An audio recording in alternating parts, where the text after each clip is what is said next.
Atos 11, quero compartilhar esse tema de poder para perseverar dentro desse texto de Atos 11. O trecho hoje é bem comprido, Atos 11 até o capítulo 16. Nós vamos obviamente dar uma pincelada, tratar de alguns temas específicos nesse trecho. Sabemos que o texto é muito rico, não dá para abordar tudo, mas certamente Deus há de falar conosco pelo poder do seu Espírito. Atos 11, versículos 22 e 23, dizem assim: chegou a fama dessas coisas aos ouvidos da igreja que estava em Jerusalém, e enviaram Barnabé a Antioquia, o qual, quando chegou e viu a graça de Deus, se alegrou e exortou a todos a que permanecessem no Senhor com propósito do coração. Se você está com a sua Bíblia aberta ainda no versículo 26, vai falar que a partir do evento em Antioquia, esses discípulos de Cristo foram chamados de cristãos, porque tinham a identidade de Cristo, pareciam-se muito com Cristo. E algo que nós queremos enfatizar neste trecho e na pessoa de Jesus é uma qualidade que todo cristão tem de ter, uma virtude que todo cristão tem de ter, principalmente pelo poder do Espírito Santo. Se há algo que o Espírito Santo pode nos dar, como é o tema do livro de Atos, recebereis poder ao descer sobre vós o Espírito Santo, é poder para perseverar. O próprio Senhor Jesus, diz o texto em João 13, quando amou os seus discípulos, amou-os até o fim. Diz a palavra em João 17, na oração sacerdotal, que ele, Jesus, orando ao Pai, disse ao Pai: eu os guardei, dizendo a Deus que ele havia guardado os seus discípulos, cuidando deles em todo momento. Nunca deixou de faltar o seu cuidado aos discípulos. E o autor de Hebreus, falando sobre essa perseverança de Jesus, disse que nós, discípulos de Cristo, nós cristãos, devemos correr a nossa carreira, a carreira que Deus nos propôs, olhando para Jesus, aquele que é perseverante, o autor e consumador da nossa fé. Diz a palavra que o qual, pelo gozo que lhe estava proposto, ele suportou a afronta, desprezou a cruz, por causa do gozo do alvo que lhe estava proposto. De fato, a igreja iniciante, a igreja triunfante, a igreja primitiva, como Lucas descreve logo no começo do seu livro, em Atos 2, por 3 vezes, em apenas alguns versículos, ele fala: perseveravam unânimes, perseveravam em oração, perseveravam na doutrina, eles perseveravam. Se nós nos chamamos cristãos, se nós optamos por servir a Cristo, devemos riscar algumas palavras do nosso dicionário. Uma delas é desistir, porque o cristão em si mesmo, ele é perseverante, como foi perseverante aquele que é o autor e consumador da sua fé. Devemos perseverar. Alguém já disse que se a igreja ela suportou todos os males durante todos esses anos da era cristã, foi por uma razão, foi porque ela perseverou, como fez Barnabé nesse texto. Chegando à igreja de Antioquia, os exortou a que permanecessem. Essa palavrinha dá para a gente a ideia de que perseveravam. Mas eu quero que você entenda algo sobre perseverança aqui, antes de falarmos sobre esses capítulos de 11 a 16 em Atos. A perseverança, segundo o dicionário, ela pode ser tida como insistência, firmeza, constância. Mas entenda que a perseverança ela tem 2 visões básicas: firmeza em permanecer numa posição, como disse Jesus a Pedro: tu és a rocha. Entendendo aquela afirmação de Pedro, era a rocha em que a igreja estava firmada. A igreja precisa perseverar no sentido de estar firme em uma convicção, em uma posição. Mas também perseverança tem a ver com firmeza e constância em uma direção. Estamos firmes numa posição e constantes em uma só direção. Essa é a visão da palavra perseverança. Em que a igreja triunfante ou perseverante, ela perseverou no primeiro século. Em que nós devemos também perseverar? O que é que Deus quer de nós como igreja ou como pessoas, indivíduos na nossa vida cristã? Vamos orar mais uma vez. Amado Deus, muito obrigado porque o Senhor sempre nos deu exemplo. O Senhor Jesus é o nosso exemplo de perseverança.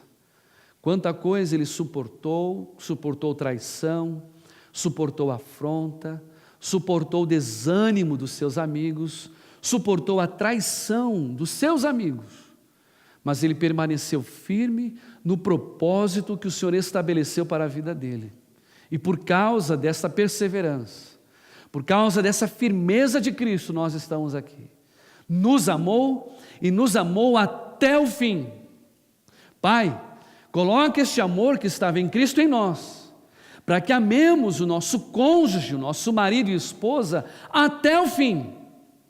Que amemos a Tua igreja até o fim. Que amemos a Tua palavra até o fim, que permaneçamos firmes na direção, na carreira que o Senhor propôs para nós. E Pai, sabemos disso, que quando nos faltar esta força, quando nos faltar esta convicção, quando nos faltar esta firmeza, o Teu Espírito em nós há de nos levantar e o colocar de volta no caminho. Pedimos então, compartilha conosco a Tua palavra, Pai. No nome de Jesus nós oramos. Amém, papai. Mantenha a sua Bíblia aberta, nós vamos compartilhar. A Bíblia é muito rica, né? A palavra de Deus é muito rica.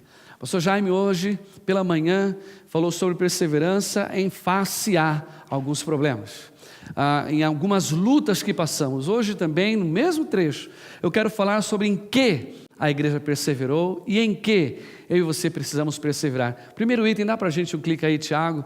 Nós precisamos perseverar como a igreja perseverou em oração.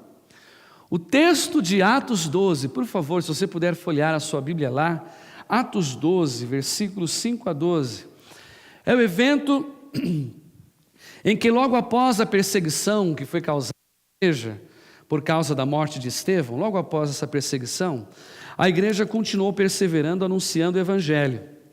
E nessa tarefa, diz o capítulo 12, que o tirano Herodes teve uma brilhante ideia para tentar agradar os judaizantes ou judeus, de colocar os principais da igreja na prisão. Dentre esses, Pedro, você pode ver comigo aqui, capítulo 12, versículos 1 e 2. E Herodes decidiu prender Pedro e Tiago. Diz a palavra de Deus no versículo 2 em seguida que Tiago, não o autor do livro, obviamente, mas um dos discípulos, aquele que nós lemos logo no início do culto, que estava no Monte da Transfiguração, fora morto por Herodes. E ele estava preso, Pedro estava preso e muito bem preso. O texto vai falar para nós aqui, no versículo 4, que a prisão onde colocaram Pedro era forte. Eram soldados que estavam não somente guardando a cadeia, a prisão, mas estavam amarrados a ele. Impossível, humanamente falando, a sua soltura. Mas me chama a atenção o versículo 5. Pedro, enquanto Pedro era guardado na prisão, a igreja fazia o quê? Orava. Alguém tem outra tradução que diz assim, continuamente orava. A igreja triunfante, aqueles discípulos, aqueles que eram chamados cristãos, entendiam uma coisa: não há impossíveis para o nosso Deus, não há nada que Deus não possa fazer. John Wesley, comentando sobre esse versículo e falando sobre oração, ele disse que a igreja precisa entender que a oração é como se ela pudesse também mover a mão de Deus, obviamente, num sentido figurado.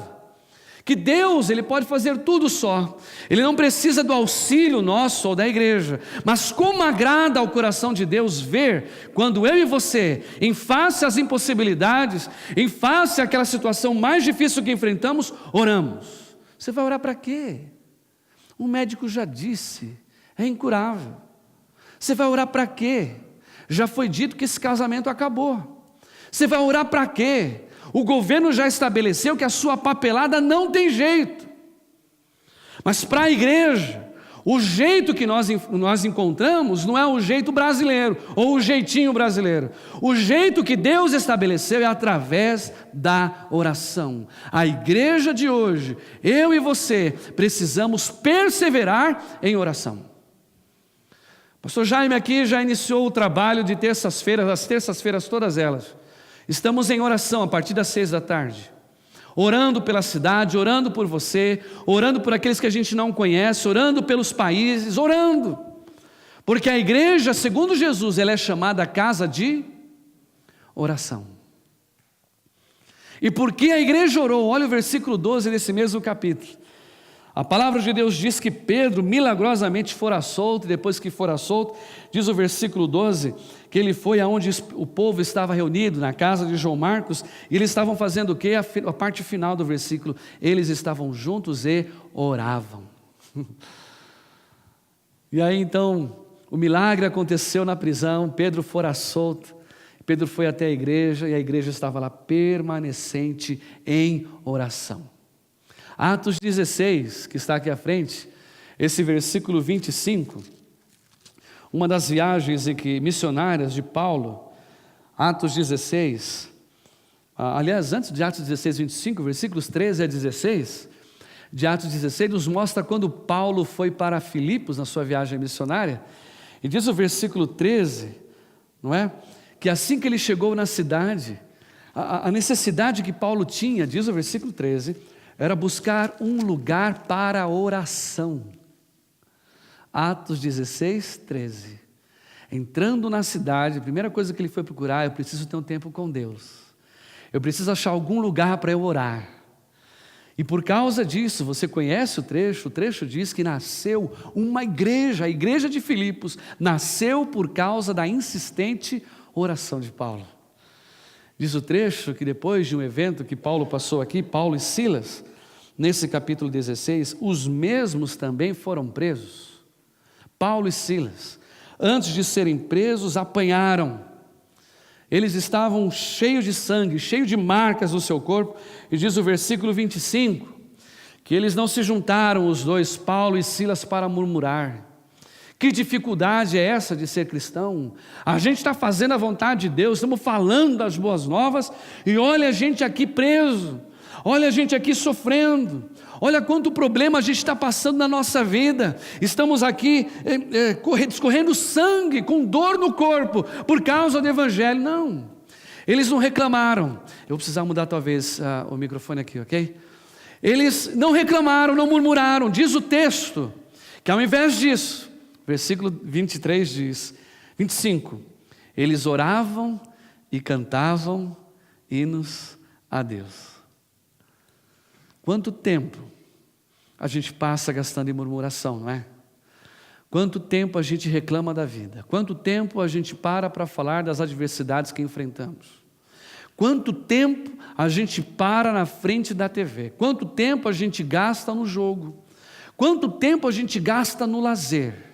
Cristão, discípulo de Cristo, que quer vencer sempre, ele sempre persevera em oração. O Senhor Jesus, falando sobre oração, no capítulo de Mateus 7, versículos 7 e 8, fala da insistência da oração, e que essa perseverança na oração sempre ela tem o seu resultado, sempre ela alcança algo de Deus, porque ela é perseverante. Pedi e dar-se-vos-á, buscai e achareis, batei e abrir-se-vos-á, porque ao que pede ser-lhe-á dado, o que busca encontra, e ao que bate ser-lhe-á aberto. Não pare de orar, nunca desista de orar, insista em oração. Nossa igreja precisa investir tempo em oração. Você, marido, precisa investir tempo, orando pela sua casa, orando pelos seus filhos, orando pela sua esposa. Esposa, invista tempo, procura um tempo na sua agenda para investir tempo orando pelo seu marido. Igreja, nos reunamos em casa, nos pequenos grupos, sozinhos, acompanhados, orando pelos pastores da igreja, orando pela liderança da igreja, orando pelas vizinhanças que nós queremos alcançar. Mas a igreja precisa ser perseverante em oração. Paulo disse em 1 Tessalonicenses 5,17, orai sem cessar. A igreja perseverava em oração. A próxima, querido. Dá um clique para a gente. A igreja também perseverava em obedecer. Atos 13. Vou ler sua Bíblia lá em Atos 13. Porque a igreja orava, ela também tinha disposição para obedecer. O texto diz que a igreja estava orando, capítulo 13, versículos de 1 a 3. E os líderes da igreja estavam em oração: Barnabé, Simeão, Lúcio, Manaém, Saulo, estavam em oração. Versículo 2 ainda diz que eles estavam em jejum, buscando a vontade de Deus. E aí, o versículo 3 diz que o Espírito Santo separou Barnabé e Saulo para a viagem missionária que haveriam de fazer a partir de Atos 13. Ouviram a voz de Deus, o Espírito falou com eles. A igreja iniciante, os cristãos do primeiro século, sabiam que o segredo do êxito não eram as estratégias humanas, não eram os princípios de administração de Aristóteles ou qualquer outro filósofo. A grande estratégia de crescimento e manutenção da igreja era a oração, porque a partir dela nós podemos ouvir Deus. E porque ouviram Deus, obedeceram ao que o Espírito disse. E aí separaram, como diz o texto aqui, Barnabé e Saulo, que iniciaram as suas viagens missionárias. Não foi o único evento. Atos 16, como está aqui no screen, né? No visor aqui. Atos 16, a partir do versículo 6, nos traz princípios interessantes. Paulo, agora em uma outra viagem missionária, estava com Silas. E nessa viagem missionária, eles estavam pensando em ir em alguns lugares para pregar o Evangelho. Mas diz a palavra de Deus no versículo 6, que passando pela Frígia e pela província da Galácia, eles foram impedidos pelo Espírito de anunciar o Evangelho ali. Diz a palavra ainda no versículo 7, que eles foram a Mísia, uma outra cidade, e tentavam ir para a Bitínia, e da mesma forma, o Espírito de Jesus não permitiu. E aí a partir do versículo 9, Paulo tem uma visão da noite, né, um sonho talvez, e ele vê um varão macedônio e entende que agora eles devem ir para Macedônia e ali pregar o Evangelho. Onde o que Paulo faz? Obedecendo à visão, à direção que Deus lhes dá. Irmãos, quantas dificuldades temos para tomar decisões, não é? Decisões pessoais, decisões em que nós não sabemos o que fazer, decisões inclusive que vão envolver a nossa casa, a nossa família. Porque à medida com que vai passando o tempo, as decisões são cada vez mais consequentes. Muita gente é envolvida nas nossas decisões. Para nós como igreja, quantas decisões temos de fazer? Quantas possibilidades nós podemos também abraçar? Mas o que nós devemos fazer é orar para ouvir a voz do Espírito. Deus, fala comigo, o que eu tenho que fazer? E na hora que Deus falar, temos de obedecer. O autor de Hebreus, ele diz assim: quando ouvirdes a sua voz, Hebreus 3, não endureçais o vosso coração como na tentação no deserto. Ouviu a voz de Deus? Obedece. Mas Deus, eu tenho que entrar nessa cidade para pregar o Evangelho. O Espírito disse: não, aqui não. Eu vou para outro lugar, mas Deus, isso eu tenho que fazer. Não, agora não. E depois mais para frente Deus diz: aqui sim você vai. Tivemos uma reunião com os líderes de pequeno grupo ontem. João compartilhou algo interessante sobre as estratégias de Davi. Um rei tão bem sucedido como era Davi, não é? E Davi, um homem muito estratégico, muito inteligente, um homem muito preparado para as batalhas. E era interessante que num dos eventos, né, numa das batalhas que ele travou, a nação inimiga estava vindo e Davi já estava preparado com os soldados para ir contra eles. E aí Davi falou assim, orando, falando para Deus: Deus, e agora é hora de ir? Deus disse: não. Ok. E eles estavam vindo. E aí Davi de novo pergunta para Deus: Deus, e agora é hora de ir? Deus diz: não, espera. E Davi esperou mais um pouco, junto com os seus soldados, obedientes à voz de Deus. E aí chegou uma hora que Deus disse assim, agora Davi perguntou, Deus, agora eu posso ir? Sim, mas não vai por aqui, você dá a volta quando balançar a árvore ali, a moreira, quando ela balançar, você sai por aqui, dá o retorno, e aí eu vou te dar a vitória. E foi o que aconteceu. Davi saiu com todo o exército, deixou a cidade aqui quase que indefesa, eles vindo por um caminho mais curto, Davi deu a volta com o exército, quando a moreira balançou, e aí cercaram aquela nação e venceram a batalha. Sabe por quê? Porque decidiram obedecer às estratégias de Deus. Deus, quantas voltas eu tenho que dar aqui? Dá 7. 7 voltas? Sim, Josué, 7 voltas. Mas, Deus, a gente está preparado, 7 voltas no deserto, vai cansar esse exército. Você vai e dá 7 voltas. Deu a primeira no primeiro dia, deu a segunda no segundo dia, deu a terceira, a quarta. Quando chegou no 7º dia, Deus ordenou, agora você dá 7 voltas. E no final das voltas, você grita. E eles gritaram, diz a palavra que os muros de Jericó caíram. Porque ele obedeceu o que Deus disse. As estratégias que você precisa e nós precisamos como igreja, quem nos dá é Deus. Mas precisamos orar para ouvir a voz do Espírito e obedecer. O Senhor Jesus, falando com João no livro do Apocalipse, por 7 ou 8 vezes, depende da tradução, ele diz o que está aqui à frente: aquele que tem ouvidos para ouvir, ouça o quê? O que o Espírito diz às igrejas. Perseverança em obedecer a Deus. Deus, eu não entendo. Deus, é difícil para mim chegar até Ele e pedir perdão. Deus, é difícil para mim entregar isso, porque o Senhor sabe que foi injusto, mas eu vou obedecer. Perseverança em obedecer. Próximo, querido. Eles perseveravam também na pregação da palavra. Atos 11:19. Olha comigo aí na tua Bíblia, Atos 11:19.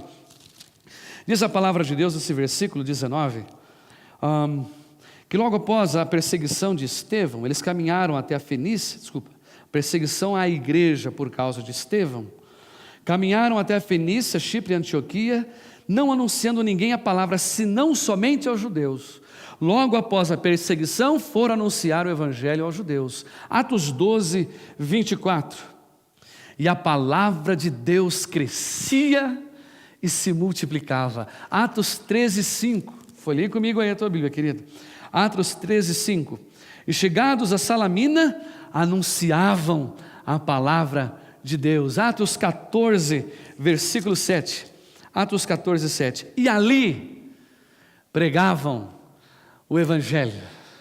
Um dia, a igreja em Jerusalém teve uma contenda e precisavam discutir sobre diversos assuntos, dentre eles, a necessidade ou não da circuncisão de quem se convertia.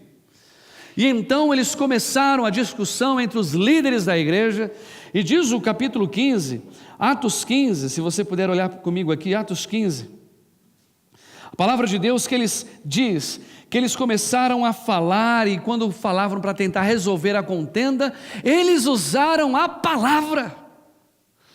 Pedro usou a palavra, Paulo e Barnabé, contando o testemunho, usou a palavra. Tiago, o líder da igreja, o meio-irmão de Jesus, não aquele que faleceu nas mãos de Herodes, um outro Tiago. Esse Tiago, da mesma forma, o meio-irmão de Jesus, ele também usa a palavra. E a contenda, a igreja entendeu que o êxito da igreja dependia dela estar firme na palavra. Como nós precisamos aqui, na nossa igreja, de crente bereano, gente que não se intimida com o pregador. Quem está pregando? É Paulo? Que Paulo? O apóstolo de Jesus, aquele que viu Jesus. É Paulo? Tá, o que Paulo está pregando? Deixa eu ver. Paulo falava, ele, espera aí Paulo, deixa eu ver se é isso mesmo aqui. Tá certo, tá na Bíblia, é isso aí Paulo. Que mais Paulo? Tem isso aqui, deixa eu ver, tá certo. Que mais Paulo? A melhor igreja é a igreja batista, porque João era batista, deixa eu ver Paulo. Tá certo Paulo. Tudo a gente precisa ver na palavra. A nossa vida cristã tem que estar embasada na palavra, meu amigo visitante. Eu sei que tem coisas que a igreja, essa aqui mesmo, prega, que é muito diferente, para não dizer contrária, do que as pessoas lá fora dizem, do que os sociais dizem lá fora, do que os psicólogos dizem, e outros tantos dizem, mas não é nossa invenção, porque a voz desta igreja é a voz da palavra. Ainda que a palavra doa, mas a própria palavra diz de si. Ela é uma espada. Eu nunca vi espada passar para fazer e curar curativo. Espada machuca, espada corta.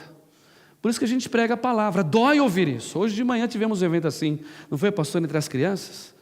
Cuja mensagem foi apenas essa.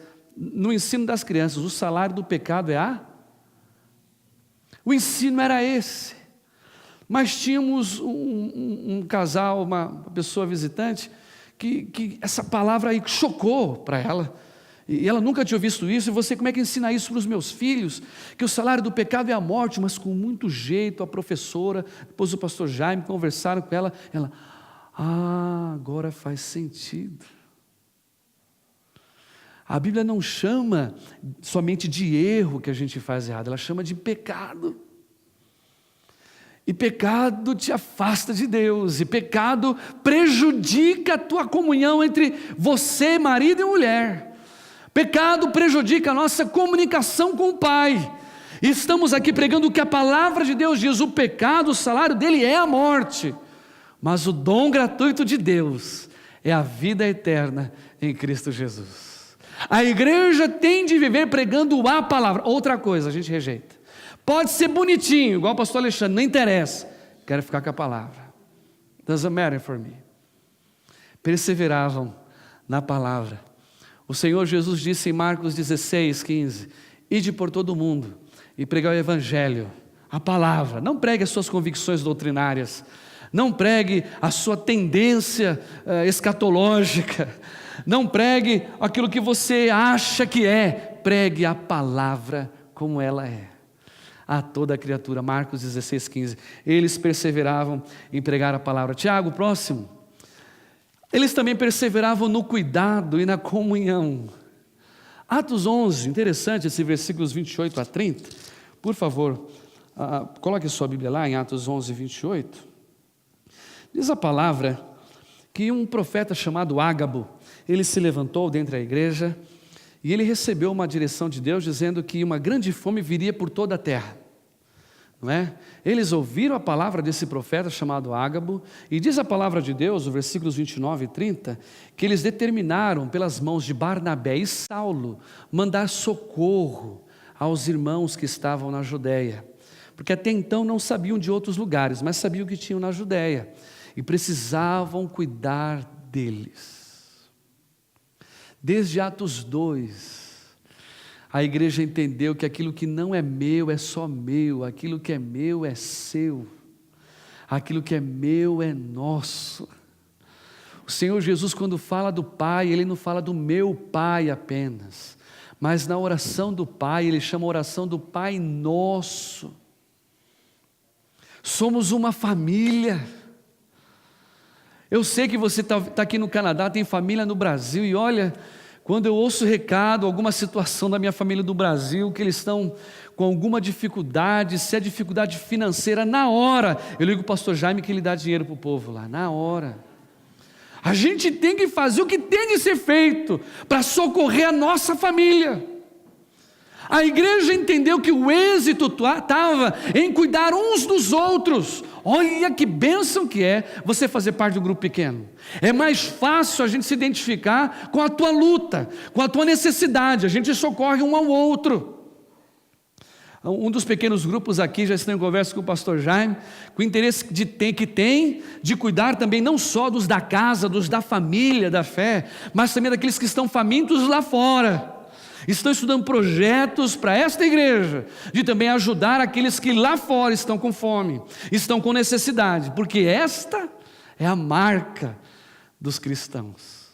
Não somente isso, diz o versículo 25 de Atos 11, 25, que quando o evangelho estava estourando na Antioquia, os apóstolos decidiram mandar alguém muito especial, e era Barnabé, como nós lemos no início do culto. Barnabé foi lá e estava cuidando da igreja que estava do bom jovial, estava bombando, mano, estava estourando. E aí decidiram enviar Barnabé. Barnabé chegou lá, exortou todos a ficar firme na fé, mas ele olhou ali, aquele banco está vazio, o que está acontecendo ali? Está faltando Saulo. Diz o texto que ele deixou tudo lá, versículo 25, e foi buscar Saulo. Quem que está faltando hoje do teu lado? Que irmão faz tempo que nós não vemos na igreja? A pergunta que eu faço é a mesma que Deus perguntou para Deus perguntou para Caim. Caim, onde está o teu irmão Abel? Irmão, onde é que está aquele irmão que fazia parte do teu pequeno grupo? Onde é que está aquele irmão que costumava tocar com vocês? Onde é que está aquele irmão que fazia parte dos cultos de manhã e dos cultos de noite? Onde ele está? Ou nós nem sabemos quem é. Barnabé, o filho da consolação, filho do Espírito Santo, do Consolador, ele ao mesmo tempo louvava a Deus com a comunhão dos irmãos aqui, mas sentia, estou sentindo falta, vou atrás de Saulo. E foi atrás de Saulo. Porque a igreja entendia que tinha que perseverar no cuidado, tinha que perseverar na comunhão. Devemos cuidar uns dos outros aqui, não cuidar da vida do outro, mas cuidar da necessidade do outro. Irmão, querido, olha, você está sentindo falta de alguém nos jovens, falta de alguém nos adolescentes, falta de alguém no ministério infantil, falta de alguém nos cultos à noite, nos cultos de manhã, vai atrás, liga para ele. Chama ele de novo e traz de volta a comunhão. Somos uma família. E porque somos uma família, Atos 13, 15, 35 a 41, é o evento em que Barnabé e Saulo, eles estão indo para uma viagem missionária, e Barnabé gostaria de levar Marcos consigo nessa viagem. Aí Paulo discute com Barnabé, o texto diz que a discussão não foi muito fácil, foi alta, foi forte, tipo corintiano com palmeirense. São Paulino não briga, mas corintiano e palmeirense briga muito. E estavam brigando entre eles, e diz a palavra de Deus, foi grande a contenda, que cada um foi para um lado. Perseveraram, continuando o trabalho de pregar o evangelho, mas foram cada um para um lado. Barnabé pegou Marcos, foi para um lugar, Paulo pegou Silas e foi para outro lugar. Gente, dentro da família também tem discussão. Dentro da família, às vezes nós encontramos também contendas, não é? De pontos de vista. Quando a gente discute algo um com o outro dentro de casa, não é? Dentro da família, como é a igreja, também encontramos isso. Mas devemos seguir o exemplo desses homens de Deus aqui. A palavra de Deus diz que a história não acabou aqui, não é? A história da palavra de Deus de Paulo diz que mais para frente, Paulo está junto com Barnabé. Já depois de alguns anos fizeram novamente amizade e estavam juntos. E na última carta da sua vida, quando Paulo escreve ao pastor Timóteo, em 2 Timóteo capítulo 4, ele pede para que venham duas pessoas especiais para ele. Dentre eles, João Marcos, que foi o pivô da discussão que tiveram aqui. Sabe, a Bíblia diz assim em Efésios: não se ponha o sol sobre a vossa ira. Imediatamente esse versículo vai falar do perdão, do amor e do cuidado que temos que ter entre nós. Querido, teve uma discussão, teve uma contenda, é dentro de casa, é com o marido, é com a esposa, é com o filho, é na igreja. Foi discutir com um líder, com um irmão, com uma irmã, amado, o mais rápido possível, não deixe o sol se pôr, não é? E você vai e se reconcilia com ele, se reconcilia com ela. Nós temos que perseverar no cuidado, perseverar na comunhão da igreja. É na comunhão, Salmo 133, que a Bíblia diz, é ali, na comunhão, que Deus ordena a bênção e a vida para sempre. Na comunhão. Olha o que Jesus disse em João 15: como o Pai me amou, eu também vos amei. Permanecei, sejam perseverantes no amor, no cuidado uns com os outros. E por fim, A igreja também perseverou. Dá um clique para nós, varão. Ela perseverou enquanto estava sob ataque espiritual. Atos 13, de 6 a 12, é um evento em que Paulo está compartilhando o evangelho para o procônsul Sérgio Paulo. Saulo está pregando o evangelho aqui, e de repente um homem chamado Elimas, também conhecido como Bar Jesus, interessante a palavra Bar, como era Barrabás, Barrabás. O sentido da palavra Barrabás, o nome dele é filho de todos os pais, Abba, Barrabás. Bar Jesus, filho de Jesus, que era um nome comum na época.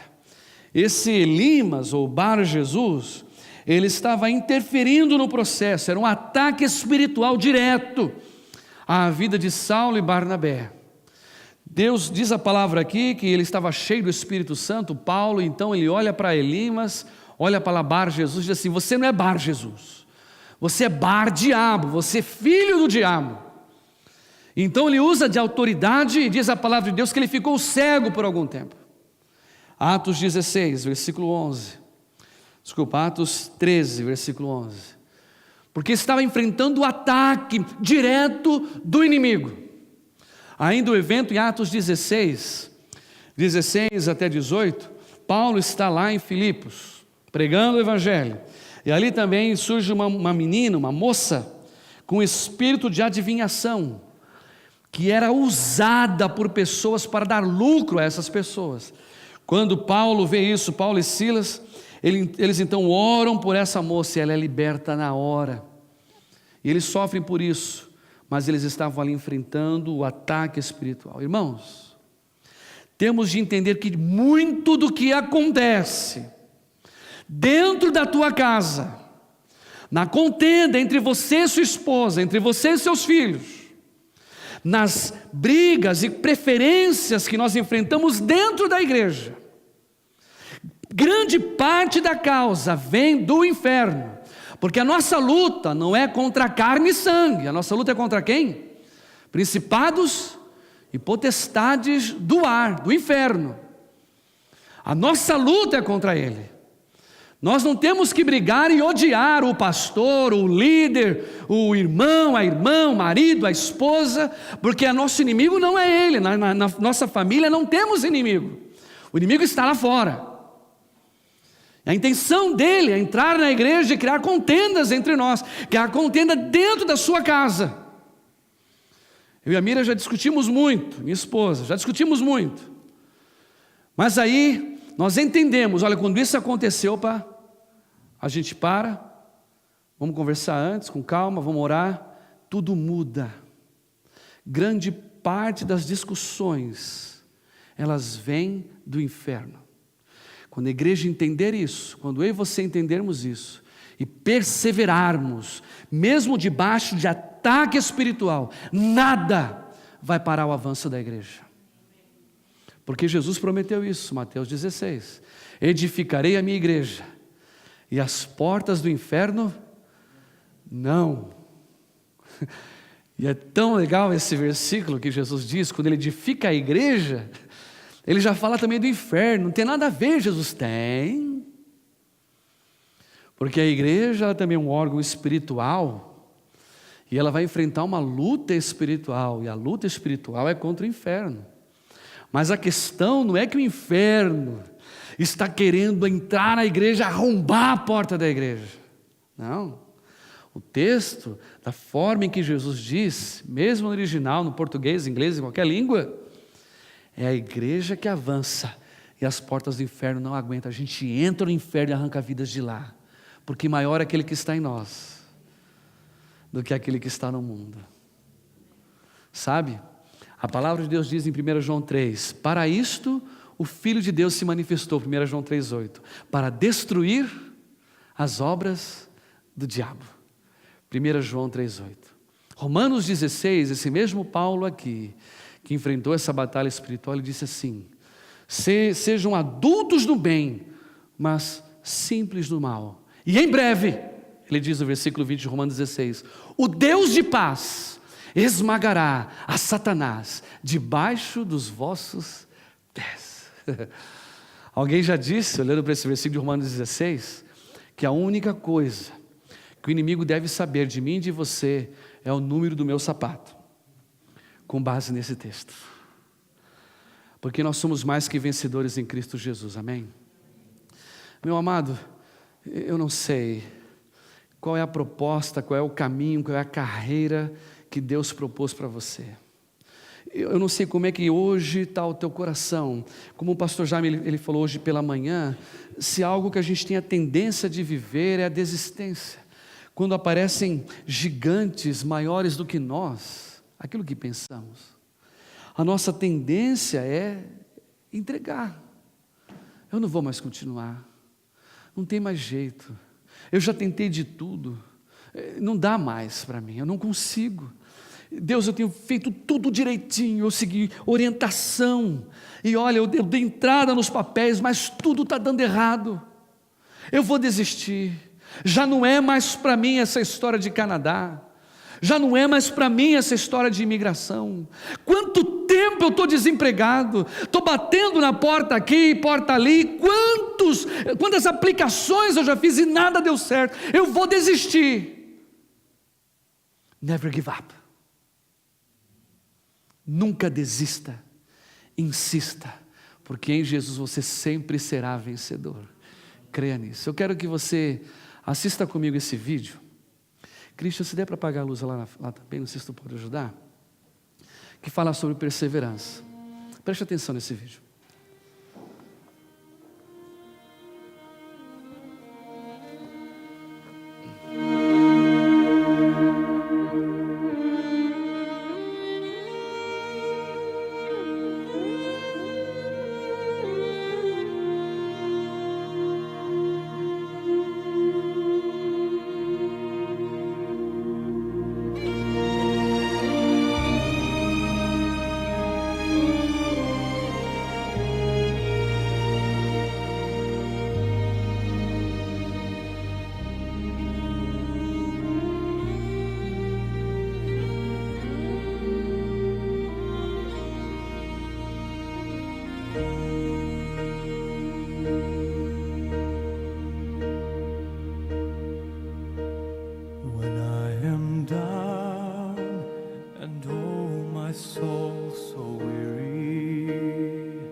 When troubles come and my heart burdened be, then I am still and wait here in the silence until you come and sit a while with me.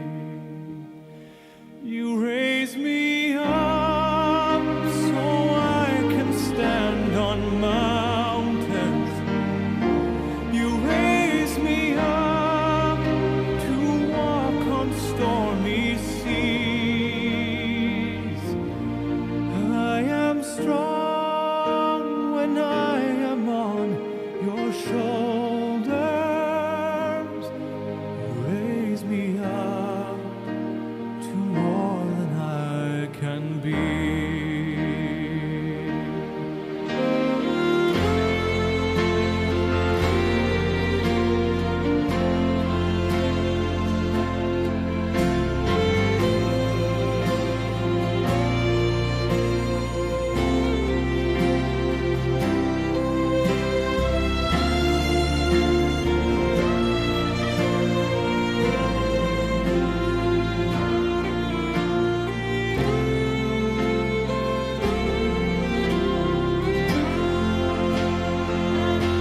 You raise me up so I can stand on mountains. You raise me up to walk on stormy seas. I am strong. Não sei como é que você está na sua corrida. On your shoulder. Vários tipos de dores a gente enfrenta, não é? Vários tipos de dificuldade. Mas a pessoa mais interessada em que você termine bem a sua corrida é o teu Pai. É Deus. O que Deus mais quer é que você termine bem. Não desista. Jamais entregue os pontos. Não é pela sua capacidade ou pela sua própria força, mas é por causa da presença do Espírito de Deus dentro de você. A capacidade que você não tem, o Espírito de Deus vai te dar. Vamos ficar de pé? Vamos orar. Pai amado, queremos te agradecer por Jesus, porque Ele nos deu exemplo de como começar a carreira e como terminar a carreira. Diz a Tua palavra que Ele, Senhor Deus, se abdicou de tudo, se fez homem como nós, sofreu até uma morte de cruz, mas foi até o final da sua carreira. Diz a Tua palavra que por causa disso o Senhor o exaltou soberanamente e lhe deu um nome sobre todo nome, para que ao nome de Cristo todo joelho se dobre, toda língua confesse que Ele é o Senhor. Pai, quantos de nós aqui pensamos em desistir? Quantos de nós aqui estamos faltosos na força, se encontram fracos? Quantos de nós aqui já está cogitando a possibilidade da desistência? Quantos de nós aqui já estamos sentindo dores físicas, dores emocionais, dores espirituais no meio da corrida?